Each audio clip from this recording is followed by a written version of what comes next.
You reach for a cold-pressed green juice, organic. The bottle has a woman doing yoga on the label. This is health in a bottle, right? However, there's a 94-year-old woman in Okinawa, Japan. She has never owned a juicer. She drinks warm water in the morning, barley tea in the afternoon, and green tea after dinner. She is also, statistically, one of the healthiest humans on the planet. Here's the uncomfortable question. What if the drinks you're reaching for to live longer are actually adding a quiet, compounding cost to your body that you won't feel for another 20 years? And what if the people living the longest on Earth quietly figured this out decades ago without a single scientific study telling them to? Before we get to the three drinks, you need to understand who we're actually talking about. Japanese centenarians aren't a myth, they're a documented, studied demographic. Japan has one of the highest concentrations of people over 90 and 100 in the world.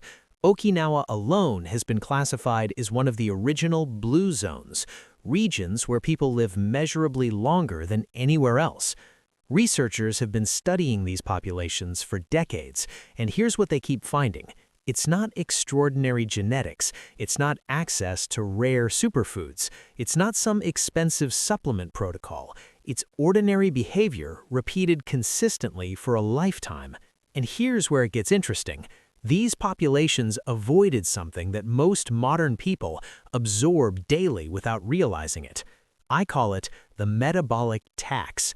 Every time your body has to work harder than necessary to process something you consumed, it spends resources.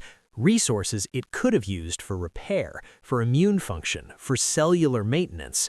Japanese centenarians didn't necessarily do more things right, they just stopped paying that tax early. They avoided the subtle, compounding metabolic costs that quietly accumulate over decades. The three drinks I'm about to break down aren't obscure. They're not things only health-obsessed people consume. These are mainstream grocery store staples, actively marketed as healthy choices, and one of them might be sitting in your fridge right now. Let's start with the one that seems the most logical.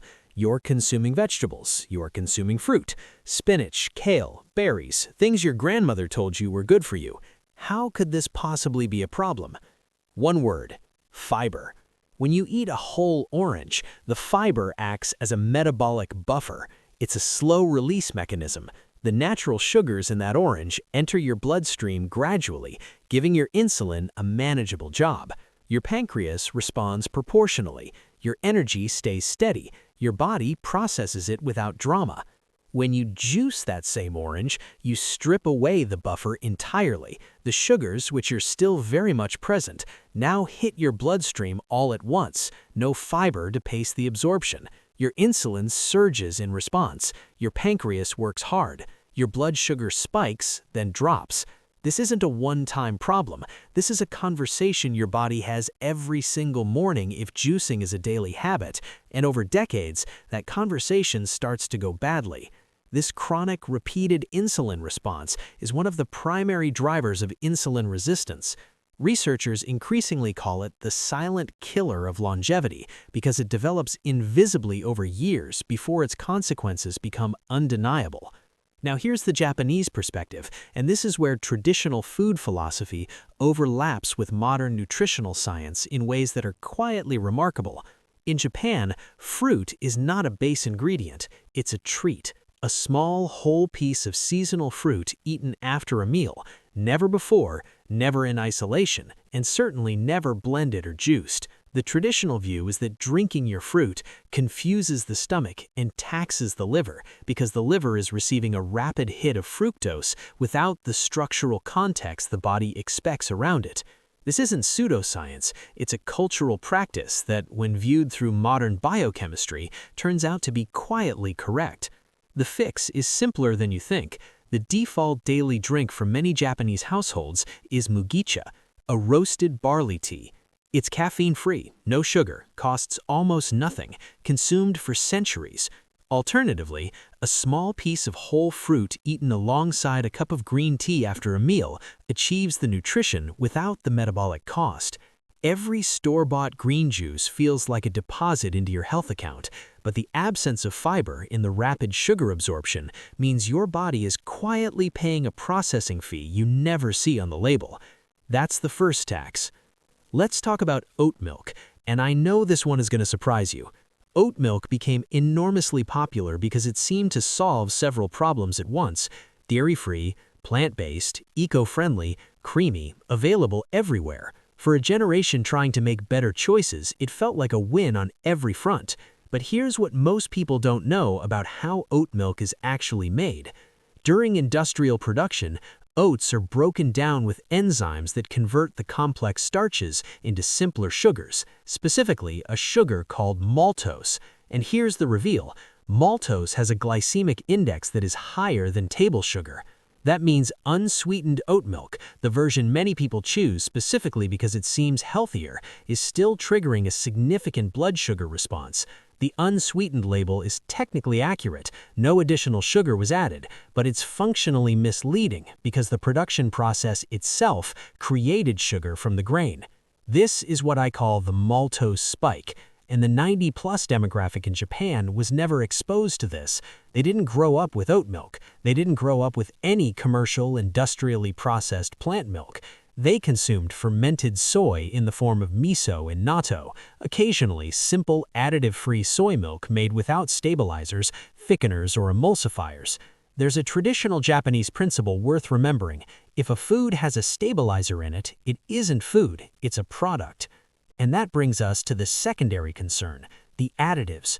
Most commercial plant milks contain ingredients like rapeseed oil or other seed oils to create a creamy mouthfeel. They contain gums and emulsifiers such as carrageenan to prevent separation, and emerging research connects these additives to low-grade gut inflammation, a slow chronic irritation that doesn't present as obvious symptoms but gradually compromises the gut microbiome over time. Japanese centenarians are consistently found to have remarkably diverse and robust gut microbiomes. This is not coincidental. There's an Okinawan practice called Hara 80-bu. It means eating only until 80% full. It's fundamentally about not overburdening the digestive system. Anything that causes gut inflammation is working directly against this philosophy. Commercial plant milks in traditional Japanese thinking would be considered confusing to the gut for exactly this reason. The fix is plain water or unsweetened matcha. If plant milk is genuinely necessary, look for simple, additive-free soy milk with the shortest possible ingredient list, ideally just soybeans and water. That's the second tax. This is the one that's going to feel the most counterintuitive to a Western audience. The primary problem with sports drinks and enhanced waters isn't just what's in them, it's how cold they are. I know that sounds strange, but stay with me. In Kampo, traditional Japanese herbal medicine, which has influenced Japanese dietary culture for more than 1,000 years, the digestive system is understood as an energetic system, one that operates optimally at warmth. Cold liquids are believed to extinguish the digestive fire, dampening the body's ability to absorb nutrients and process food efficiently. Now let me translate that into modern physiology, because this isn't mysticism. Cold liquids cause vasoconstriction in the capillaries lining the gut. These are the tiny blood vessels responsible for absorbing nutrients from food. When those vessels constrict, absorption slows. Simultaneously, the body detects a drop in core temperature and redirects metabolic energy towards rewarming, energy that would otherwise be available for repair, immune response, and cellular maintenance. The digestive fire of Kanpo is not mysticism, it's a culturally articulated observation of a real physiological process. Japanese centenarians start their day with sayu, plain boiled water allowed to cool to a comfortable warm temperature. This is one of the most consistent morning rituals documented across the longest-lived populations in Japan. It's not done because of a trending wellness influencer. It's done because generations of lived experience establish that warm water in the morning awakens the internal organs, prepares the digestive system for the day, and costs nothing. Now let's talk about the sweeteners. Most commercial sports drinks and enhanced waters contain artificial sweeteners, most commonly oxalfame potassium or sucralose. The research here is still emerging, but multiple studies in recent years have indicated these compounds can alter the composition of the gut microbiome in ways that may reduce microbial diversity. Given the Japanese centenarians consistently show exceptional gut microbiome health, and given that the gut microbiome is increasingly understood to be central to immune function, inflammation regulation, and even cognitive health, these sweeteners represent a low-level, long-term risk that compounds quietly over years. The cultural contrast is striking. Japanese centenarians were never marketed to. They never had a brightly colored bottle handed to them at a gym telling them they needed electrolytes and flavor. They drank warm barley tea. They drank green tea. They drank sayu. The simplicity wasn't deprivation, it was protection. That's the third tax. Let's come back to the 94-year-old woman in Okinawa. She didn't read a longevity study. She didn't optimize her morning routine based on a podcast. She simply grew up in a food culture that never adopted the habits we've been discussing.